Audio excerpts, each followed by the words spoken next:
Are we ready? Y'all let me know when you're ready.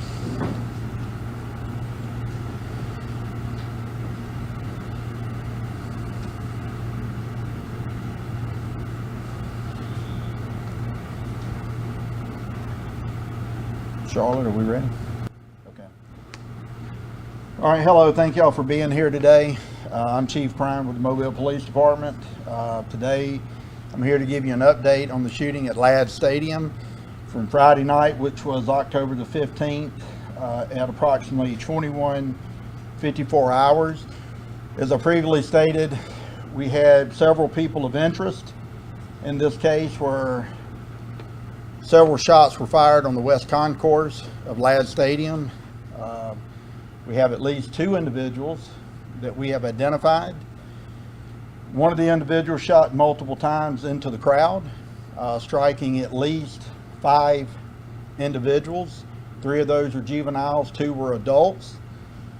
I can tell you that of their condition, 3 of them have been released. 1 is in guarded condition, 1 is in stable condition. I can tell you that as a part of the investigation, we have since arrested Jai Scott. He is 19 years old. He has been arrested with 5 counts of attempted murder. And we are currently looking for black male individual by the name of Hezekiah Belfine. He has 5 active warrants for attempted murder. He has not been brought into custody, and we would ask the public, if they know his whereabouts, to call us and tell us where he is at. I want to apologize to the victims in this case. It's unfortunate this incident happened, and I want to tell you that we will do better going forward. The mayor has tasked the Gulf Coast Technology Center with implementing and devising a security plan going forward. We hope to have that plan by the end of the week. Once we get that plan, we'll sit down with the Mobile County School Board, the Mobile Police Department, and we will find a way to implement that plan going forward. With that said, I'll open it up to any questions. Do you know anything more about what led up to this? What the motive was? Who the intended target for? Anything like that? Yes, sir. So at this time, the motive really is still undetermined, unsure. I can tell you that there was some type of argument between the 2 groups as to what the argument was about. I am not sure. But at some point, the 2 targets that we know were involved, one of the targets pulled out a weapon and shot several times into the crowd. And just as a follow-up on that, the other person you're looking for, was he in the other group, or was he aligned with the... I'm sorry, can you rephrase that? The Hezekiah that you're looking for, was he a member of the other group, or was he aligned with the... Hezekiah, we have deemed to be the shooter in this case. And he is the one that is currently outstanding, and we are currently looking for him as we speak. All right, the other young man who was arrested, he's from Sims. What association did he have with anybody from either of the 2 schools that were playing, from Williamson or Viger? So the game was involving a homecoming game for Viger High School at Ladd Stadium, as you're aware, and they were playing Williamson High School. It is my understanding and knowledge that Mr. Scott graduated last year from Viger High School. So it's understandable if he attended the game.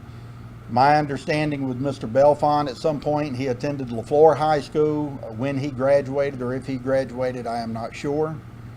And as to how Mr. Belfon ended up at the game, or why he ended up at the game, I guess that was his prerogative to go with friends, if you will, to a football game. So just to be clear, the person you have in custody is not the shooter?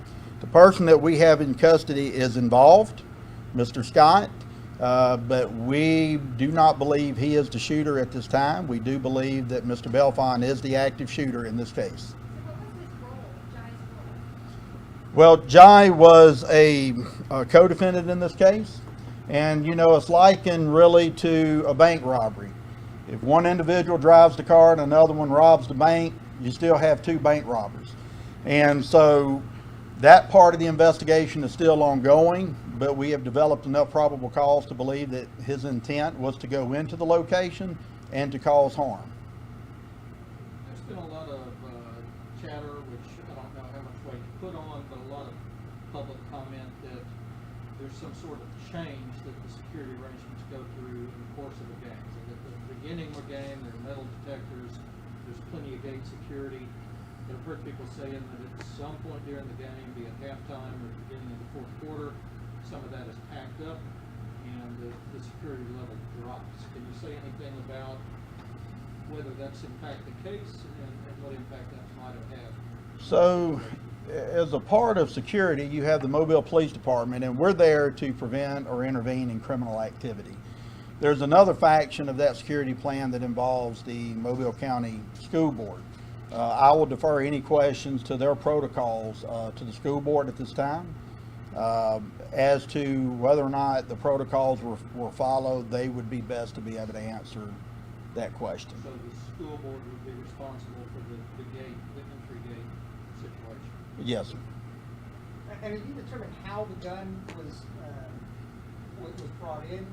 I mean, in other words, was it smuggled in, around the security, or as Lawrence was saying, did it come in later in the game when the security, wasn't operational? Did it come in the beginning of the game? Well, as you can imagine, there's probably a host of scenarios where you can get a weapon in to a football stadium.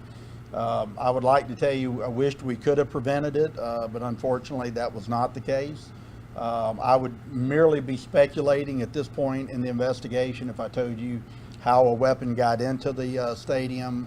So I think it would suffice to say at this stage in the investigation that it is ongoing as we speak, and as we develop that, that may become paramount to the investigation down the road. And just one more. This is the second shooting, obviously, at a high school football game at this venue. I know the school system has temporarily moved a couple games out of there. In your opinion, is there something unique to the site that makes this more likely, harder security? Is it the size of the facility? Well, I can tell you, I don't have all the information from the incident in 2019, but I can tell you that it's my understanding there were some safety protocols put into place at that time. But with any significant incident, obviously we're going to go in behind it, and the mayor has already tasked the Gulf Coast Technology Center with devising that security plan, if you will, and trying to figure out the best way to attack it going forward so we don't have another mishap. You said firing into the crowd. Does that mean that some of these victims were caught in crossfire, not involved in that argument? Yes, and excellent question. We don't know at this stage really the motive for the gunfire. So I think it would be safe to say at this stage in the investigation that everybody, or the 5 individuals that were struck, may not have all been directly the target of the gunfire. And there was a group of individuals that appeared to be leaving the game, and some of those obviously were not involved in the altercation. And this is the second time that this has happened. We've been talking to a lot of people, and they're upset and they're angry and they're wondering how this could happen again, especially with the improved security. Yeah, so in a perfect world we would have no incidences, but unfortunately we don't live in a perfect world. As we go through life, as we go through norms, if you will, just as we did with COVID, we learn. And unfortunately, there are incidences like this one where we have to reevaluate if what we had already put into place worked. And if it didn't work, what do we do going forward to ensure that it doesn't happen again? There is no foolproof plan short of putting an unlimited amount of number of officers out there. But with everything, we'll certainly look at it and evaluate what that process looks like going forward. Is there any lingering concern that there's going to be fallout from this, that there may be somebody out there who feels they need to retaliate or do anything else at one time again? Would you feel like this was a one-time? Based on the information I have, I think it's an isolated incident. I believe that the parties that were involved were involved for whatever reason, because the motive is undetermined at this point. But I do believe it's an isolated incident, and I don't think that the public is threatened by this in terms of going to future games, and nor should they be deterred from going to future games.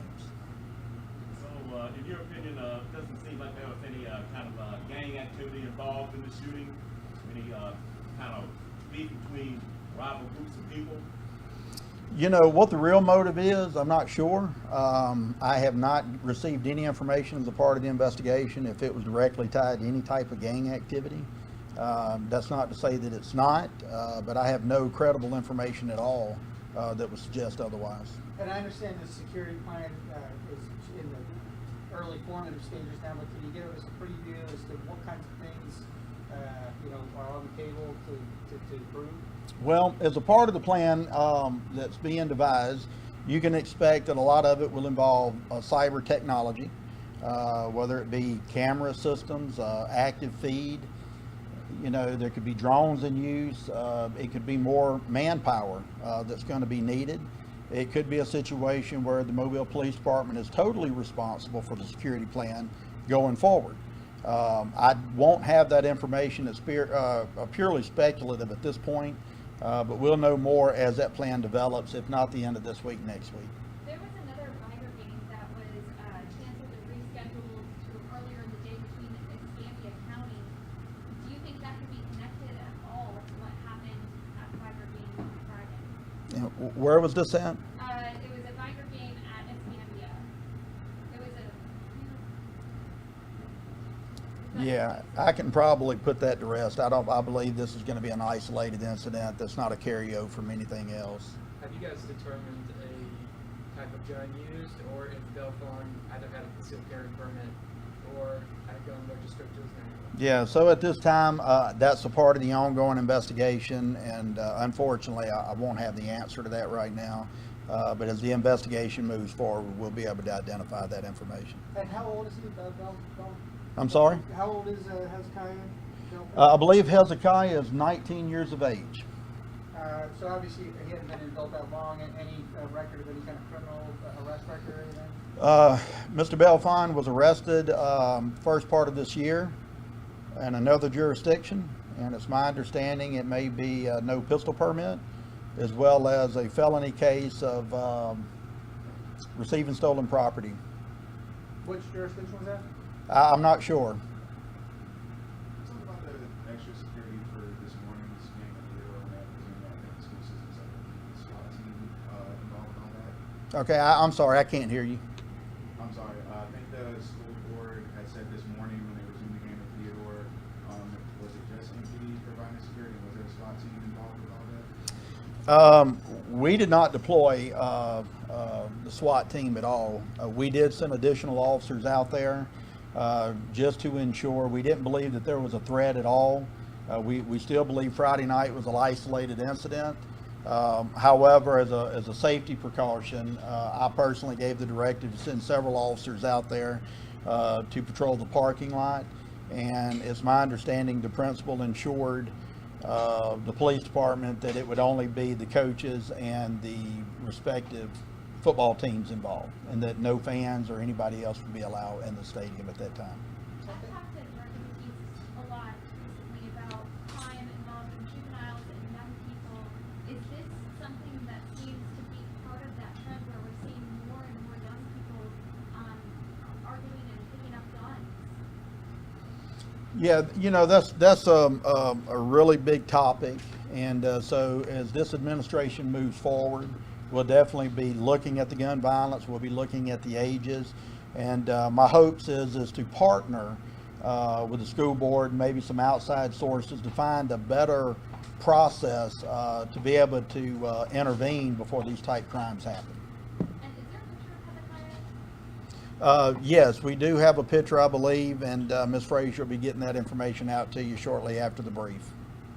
Do you have any kind of leads as to his whereabouts at all, or are you just kind of going completely blind? Yes, so, you know, we've got information that we're looking for Hezekiah. He does have 5 active warrants, and I think it would suffice to say at this point that we're just asking for help. with the community or even pleading with his family at this point to either talk him, for him to talk himself into turning himself in, or at least calling us and giving us his whereabouts. At this point, it's paramount that the police department takes him into custody. And how many shots were fired, and what type of weapon was it? Do you know the type of- Yeah, so there was multiple shots fired. That process is still ongoing. You know, we'll look at that as we go forward. I understand that, you know, somebody may have been hit multiple times. I just have not been able to confirm that information. So that part is still ongoing. And as far as the caliber of the weapon, that's ongoing as well. And you did not recover the weapon, right? I'm sorry? You did not recover the weapon. I don't believe we've recovered the weapon at this time. And how was Jai arrested? Did he turn himself in? Did you guys find him? Yeah, so Jai turned himself in Saturday evening, and subsequently he was interviewed, and he talked about his role in this incident, and subsequently was arrested. Okay, we'll take more questions. I guess I would just ask, is Hezekiah considered armed and dangerous at this point, since he likely still has? As far as I'm concerned, he is armed and dangerous. He shot into a crowd, and he was armed when he left the location, and we have not arrested him. So at this stage in the game, yes, he is considered armed and dangerous.